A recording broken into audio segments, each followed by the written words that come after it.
Hi all, myself Professor Disha Shukla and I am conducting the subject wireless communication. My today's topic is knife edge diffraction model. So we already know what is a diffraction. Whenever a particular signal is traveling in a particular direction, then there may be possibilities that there will be different obstruction in the path of the signal. That is, there will be buildings or the mountains or the trees or anything, any obstruction. Now, due to those obstruction, there will be a necessity for the waves to change its path, or because when it gets obstructed to those things, it will be changing its path and will be creating a multipath. So that is called the diffraction, and here we are discussing the knife edge diffraction model. So what do you mean by knife edge diffraction model? See, let's begin with that. The knife edge diffraction model says that estimating the signal attenuation that is caused by the diffraction of the radio waves over the hills and the buildings is essential in predicting the field strength in the given service area. That is, whenever we want to estimate the signal's attenuation, what do you mean by attenuation is when the signal, whenever it travels a distance, it will be attenuated, that is, it will create the loss of energy. So estimating the loss, it can be caused by the diffraction of the radio waves over the hills and the building, and it is essential for predicting the field strength in that particular area. But it is very impossible to make very precise estimation of this diffraction loss, because the diffraction is caused because of all this obstruction. It is not necessary that we can create the precise estimation of it. That is, we cannot create a precise estimation of the loss that has occurred in this. So it is impossible to create that particular at that particular level. It is mathematically a very difficult problem, and the simple cases can be discussed over here. Now, our goal is to find the diffraction loss that is caused using the Fresnel's solution for the field behind the knife edge, that is, for the field that is behind the obstruction or the in the shadow region. See, for that, let us consider this particular figure. Now, in this figure, as you can see, I have a transmitter called T and I have a receiver called R. Now, both of them are in between both of them we have an obstruction. This one is the obstruction, it has a height h. Now, say for example, if this transmitter is transmitting in the line of sight path, then it will be transmitting in this particular path. But because we have an obstruction over here, the path has to be taken, the path that the light will take will be from here to here.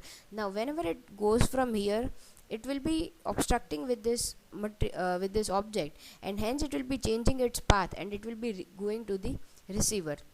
Now, here again, the another thing that we need to say is this is the Huygens secondary source, that is, from this source also the path or the line, the path of the wave will be diffracted from over here.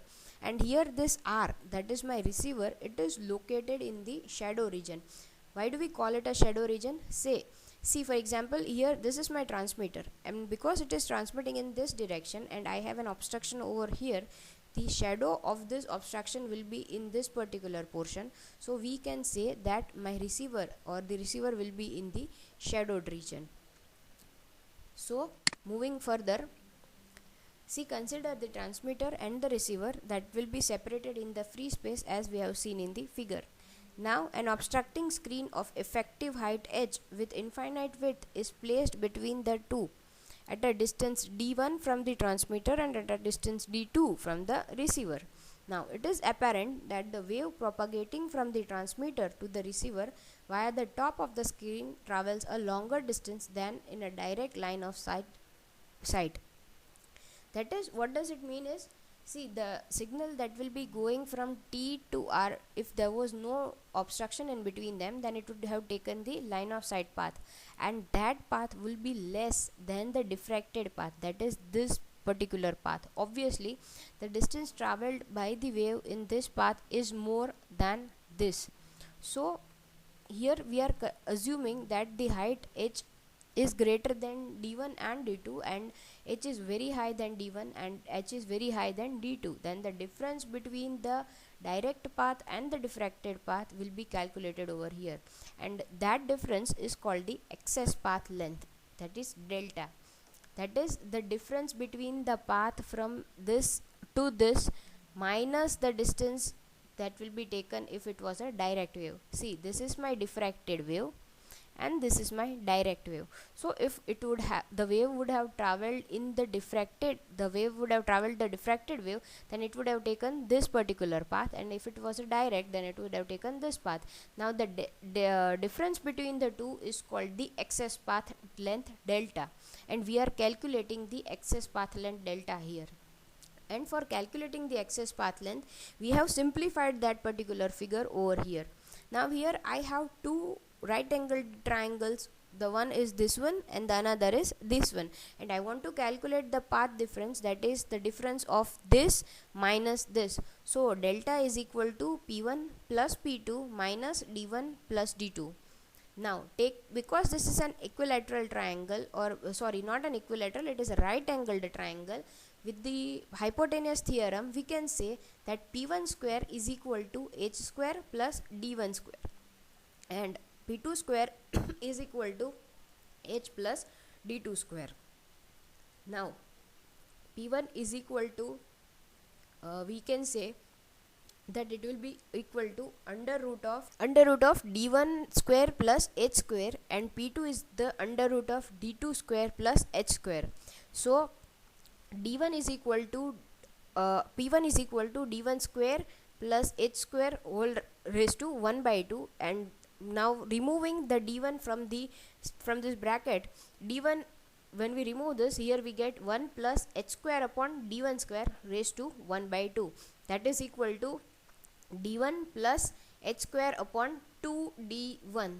Now again similarly, if this is the formula for P1, for P2 it is equal to D2 plus H square upon 2D2 square.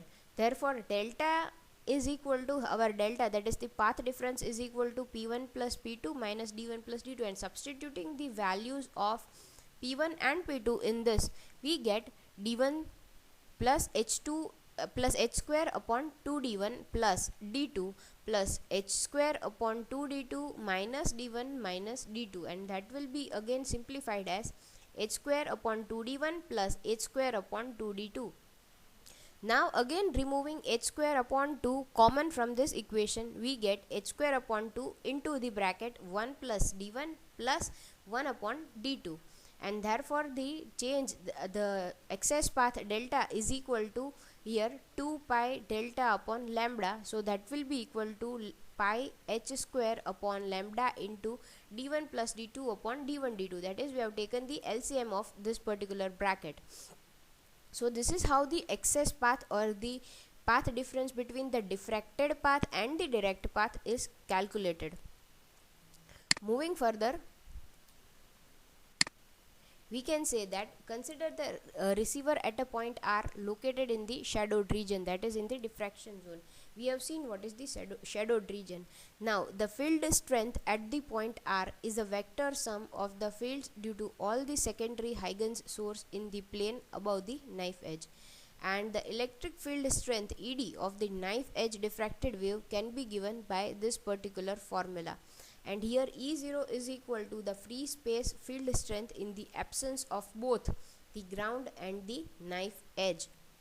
So basically there is a reasonable good approximation for the G difference, that is the difference between the difference of the gain, the antenna gain, and that is in decibel can be given by Lee, that is given by Lee as this particular formula, that is GD in decibels is equal to 20 log f of V, and for a different variations of the value of V, we get different values of GD.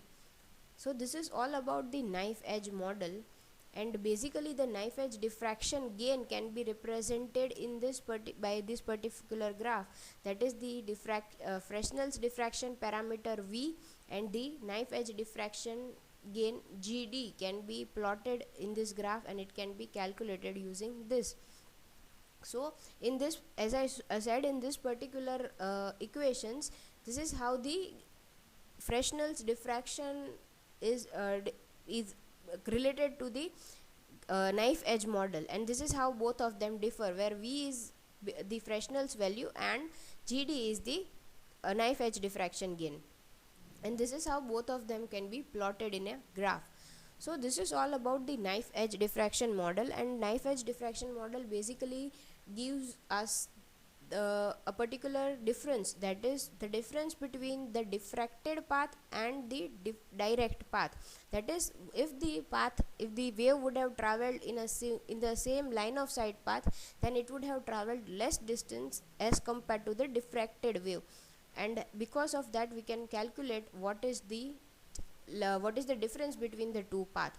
Now if you have any questions, you can ask me.